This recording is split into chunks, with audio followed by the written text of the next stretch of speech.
Hello, good evening. This is BBC News with me, Annita McVeigh. We'll be taking a look at tomorrow morning's papers in just a moment. But first, the headlines. Downing Street says the UK's 20-year military operation in Afghanistan has ended tonight. These were some of the last British troops to leave Kabul. President Joe Biden says another attack in Afghanistan is imminent. He says he expects it within the next 36 hours. It comes after the US military says a strike by one of its drones has resulted in the deaths of two high-profile targets following Thursday's attack at Kabul airport, which killed as many as 170 people. Tens of thousands of people flee for safety in the US as Hurricane Ida intensifies as it approaches Louisiana. Concerns over rising COVID infection rates as large crowds are expected to flock to beaches and festivals over the bank holiday weekend.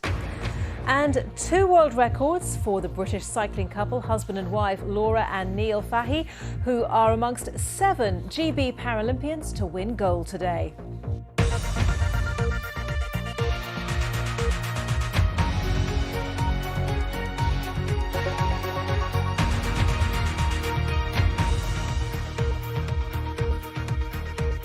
Hello and welcome to our look ahead to what the papers will be bringing us tomorrow. With me to do that are Rob Merrick, Deputy Political Editor of The Independent, and Faiza Shaheen, Political Commentator and former Labour Parliamentary Candidate, non-resident Fellow at New York University.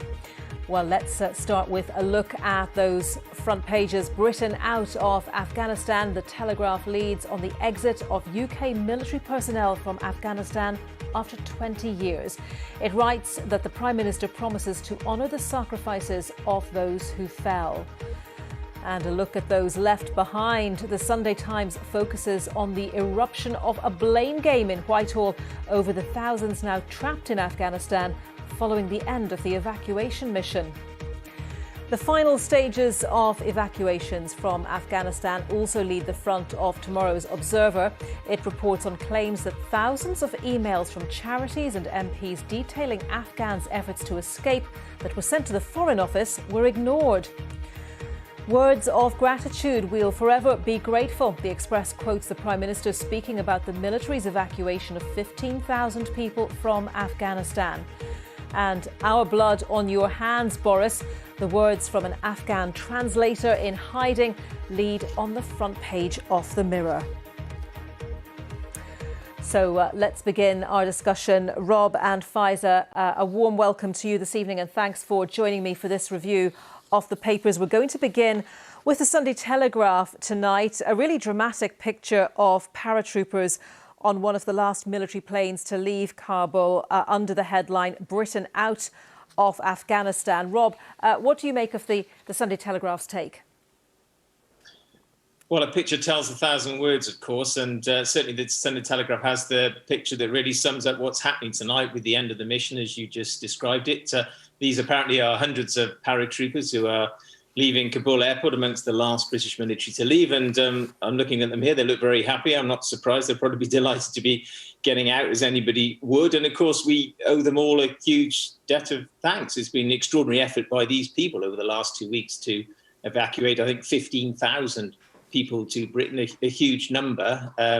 So we owe them our thanks. But of course, that's not the whole story. And as we know, there are at least 1,000 left behind who are eligible to come to the UK, maybe many more, as I think we'll discuss a bit later. And of course, that puts the politicians in the firing line. And Faiza, as we look at these images, and I'm looking at the faces, some of the paratroopers smiling, some of them, clearly deep in thought, and you wonder what's going through their minds, what they have seen and experienced in the last days and weeks. And that headline, Britain out of Afghanistan, but as Rob was saying, lots of people who were eligible to come to Britain still there. So, the job is not done, is it?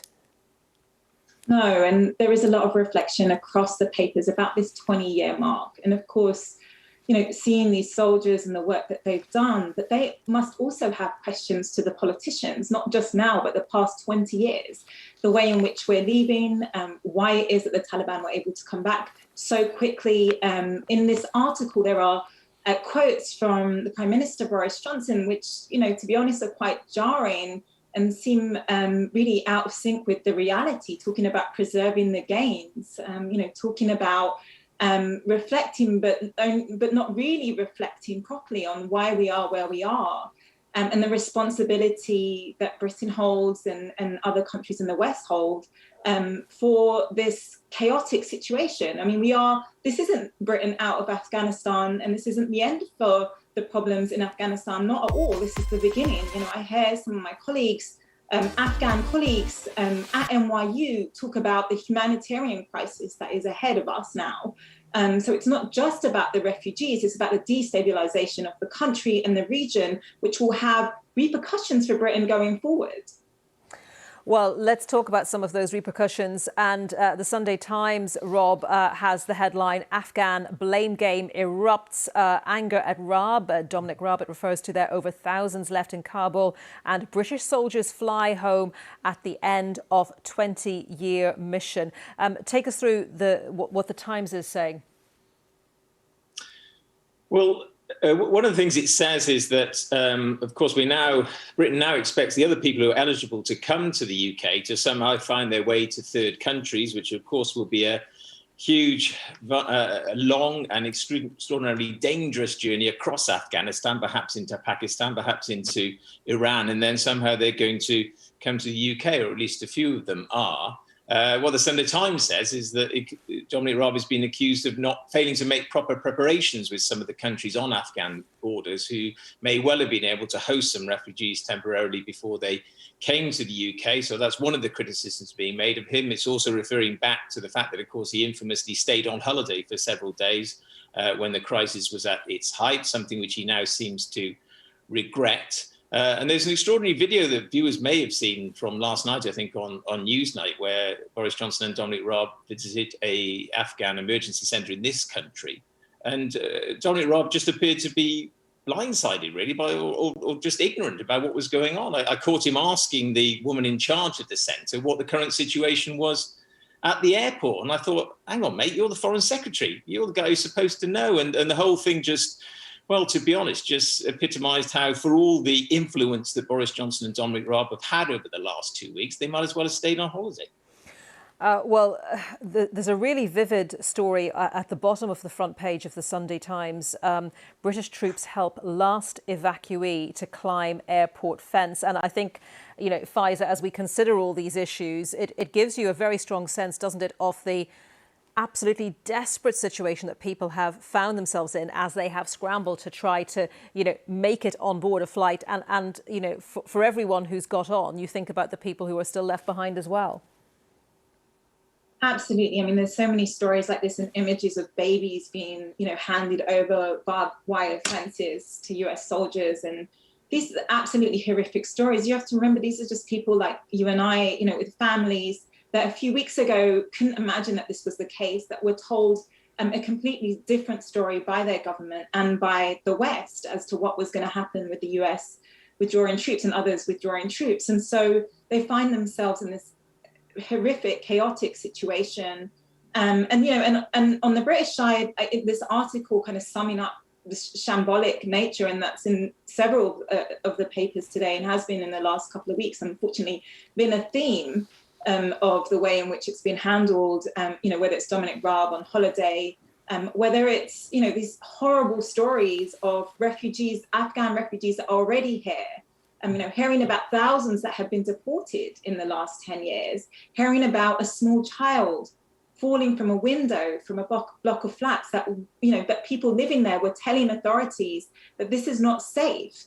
And so, you've got to ask the question here about how serious we are in taking these responsibilities. There's a line from Boris Johnson saying that he wants to welcome refugees with open arms. But again, that there is a real gap there between the rhetoric and the action, and how prepared we are to, fulfill our responsibility and take on Afghan refugees. And we have only committed a very small number compared to other countries. I mean, we talk about the UK and 5,000 this year, 20,000 in the next few years. Canada has taken 20,000 initially. And Pakistan, which is a neighbouring country, not a rich country, already with millions of Afghan refugees from previous wars, is expecting to have 700,000 refugees come. So this is a crisis. Britain kind of going away, taking the last flight. I think they put a lid on this, but they haven't. Yeah, just a little bit of the detail of this story for our viewers. This British troops helped last evacuee to climb airport fence is Saeed, who the report says was injured while working with the UK forces in 2011, had spent more than 100 hours trying to find a way to the airport's Abbey Gate, where British troops were processing some people eligible for flights. He was there with his wife, 3-month-old baby and 3-year-old son, had almost given up hope of actually getting on board a flight after Thursday's suicide bombing, but in this sort of last dash attempt was actually helped by British troops to climb the airport fence and get onto a flight. So a really, really dramatic read there. And then, we're seeing very different takes on the front pages, aren't we, from some of the papers. The Mirror goes with "Our blood on your hands, Boris."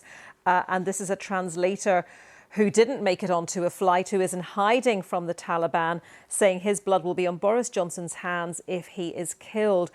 And Faiz, I'll get you to start on this one. I mean, I guess for all those people who were supposed to get out and haven't got out, there will be a huge focus now on the detail of what the government is doing to try to actually help them. But it's very difficult with no boots on the ground, isn't it? Yeah, I mean, I think the speed at which this is all unfolded has made it difficult to evacuate people, and there's some questions to be asked around that.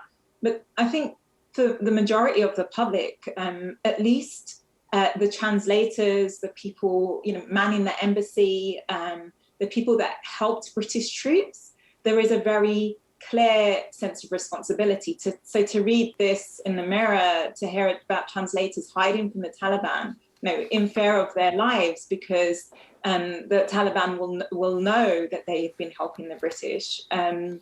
This really is not a good look for Britain. And I think this is one story we've heard of others, and we'll hear others emerge over the next few weeks. And so, it comes back to how are these people meant to leave now? Because this was the last flight out today. There's apparently 1,100 that the Defence Secretary has said himself that are left behind that would have been eligible to leave.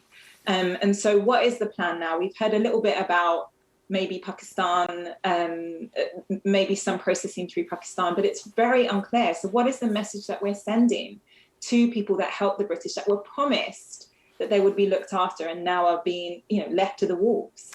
And Rob, the Sunday Express goes with Prime Minister, "We'll be forever grateful." It focuses on the Prime Minister's praise for the British military and their efforts at Kabul airport, their efforts over the last 20 years in Afghanistan. Yes, that's obviously part of the story, as we said at the top of the show. And I think Boris Johnson is saying that he hopes that their efforts will not be in vain, or perhaps he's been promising their efforts won't be in vain. But we've heard from many veterans from Afghanistan in recent weeks, some of them horrifically injured, of course, that they do feel that their efforts were in vain because, they believed that they were going to Afghanistan to help create a better society, to ensure the rights of women, to prevent the Taliban persecuting minorities, as they're already starting to do again in Afghanistan. And of course, if you've given your legs perhaps to that cause, you're bound to feel that it was in vain if you're now seeing all of that progress rowed back. So it's not really good enough to just say we're grateful. Yes, we're grateful, but it's a much deeper story than that, isn't it? And you would have hoped that perhaps any newspaper would have tried to reflect the wider aspects of the story on their front page, but you're not going to get that from the Sunday Express tomorrow, sadly. Yeah, and it's going to be interesting to see how the various angles on this are framed. Moving on to the Observer, its top story is revealed Ministry ignored frantic pleas to help Afghans.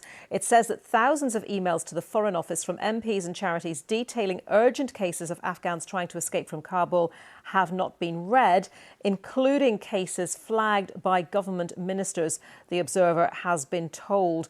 And it paints a picture of the department being overwhelmed, frankly, doesn't it, Rob? Yes, it does. I mean, this has been one of the puzzling aspects of the last few days, isn't it? We've heard the Prime Minister claim that the lion's share of eligible people have made it out of Afghanistan. We referred to the large number earlier, but meanwhile, we've got many MPs saying that this simply can't be correct, because they are saying that only a handful of perhaps hundreds of constituency cases that they've raised have actually been resolved successfully. And in the last few days and hours, they've still been desperately trying to secure passage out for their constituents. So here we have evidence perhaps that the second thing that I'm mentioning there is true, because it appears as if thousands of these emails have not even been read, yet alone acted upon. And extraordinarily, some of them appear to have been sent by Victoria Atkins, who in the last few days has been made the Minister for Afghan Resettlement. Now, you would have thought if anybody was going to have her emails read and her concerns acted upon, it would be the Minister. But according to the Observer, her emails were amongst those that lay unopened for many days. And of course, if we're talking about 5,000 emails that have been left unopened for many days, that throws into doubt the figure of 1,100 people that the government's admitting have not made it successfully out of Afghanistan. Maybe that figure is much higher. And I suppose, Faiza, what we don't absolutely know, although one would assume that some of the cases being put forward in these emails by MPs, for example, would be people who they believe to be eligible to come to the UK. We don't absolutely know that all of these cases are people who would have been eligible, but it clearly raises concerns about, to go back to what I was saying at the beginning of looking at the Observer, about the department being overwhelmed by the scale of the events on the ground in Afghanistan, the pace of the events on the ground in Afghanistan. Yeah, well, we don't know because the emails weren't open. I mean, it's just a basic thing, right? So that to be able to open the emails and see what the problem is, what the story is, it might be that MPs are writing because they have constituents who have family there. We don't know because the emails weren't open. And so let's hope that there is some transparency and accountability going forward. So we find out exactly how many people have been left behind, how else we can help them. And I think, yes, the Foreign Office has been overwhelmed, but actually, it's not like they didn't know that this was coming. There were discussions with the US and Britain before the summer. And in essence, that everyone was on holiday and has been caught napping is just, it's an obscene level of negligence to the troops that are there, to the Brits that are there, to the people that have helped Britain, but to Afghanistan more generally. Well, I'm sure the government would argue that it isn't being negligent and that it's, doing as much as it can in the circumstances. But, clearly that's a point for discussion. We're just going to move away from Afghanistan for a moment, and we're going to talk about really the only other story that's on the front pages, and that is COVID. And sticking with the Observer, a pretty worrying stat on the front page there saying COVID cases are 26 times higher than a year ago. Now, obviously, the picture is different. Many people have been vaccinated, either one vaccination or indeed 2 doses. But, that's still a very worrying stat, isn't it, Rob? Yes, it is. I mean, like many people, I'm sure I've been enjoying the summer. I've just come back from a holiday in Wales, and you go and you live life as normal. You do the things that you used to. Sometimes you worry about it. Perhaps you feel a little bit guilty and think, well, hang on, COVID's still out there. Are we doing the right thing? These figures suggest that maybe we've all forgotten just how serious the COVID picture still is. So a year ago, and of course that was before we went into the second wave in the autumn and the awful death figures that we had towards Christmas and afterwards, a year ago, 1 in every 1,900 people in the UK were infected. Now it's 1 in 70. So, dramatically higher, as you were saying. And this figure can only rise when the schools and universities go back in September. And of course, it's only Chris Whitty was warning, 6-7 weeks ago that restrictions might well have to be reimposed in the autumn. And that's what's in the background. Maybe we think it's all over, but it certainly is not. We may be facing new restrictions. And one of the big issues we're going to see in the next few weeks is the government's growing frustration with the vaccination committee, which seems very reluctant to give the go-ahead to vaccinating 12 to 15-year-olds. And of course, it's amongst the younger age group that the infections are spreading most quickly. And I wonder whether we'll see the government even defy its own experts and move ahead those that vaccination program of children in the next few weeks. Yeah, I mean, Pfizer, as well, some schools have already returned. They've returned in Scotland. I think most schools in England about to get back to business, as with Northern Ireland and Wales. And I just wonder, I imagine we're going to be talking about this an awful lot in the next couple of weeks, what the mitigations are in place for schools if the vaccination for 12 to 15-year-olds isn't approved. It's going to feed into the discussion on booster jabs as well, isn't it? Absolutely, and there are questions about ventilation in schools as well. You know, in other parts of the papers, you'll find stories about schools saying that they're not ready because they have repairs, they need money, they don't have the right ventilation for their rooms. So, you know, we are looking at this in the next few weeks as schools open up and students go back to university as well, that there is going to be a real problem here. Just to say on the booster jabs, though, you know, we'll talk about booster jabs in the UK and in rich countries, but of course, a vast amount of the world doesn't have any vaccines at all.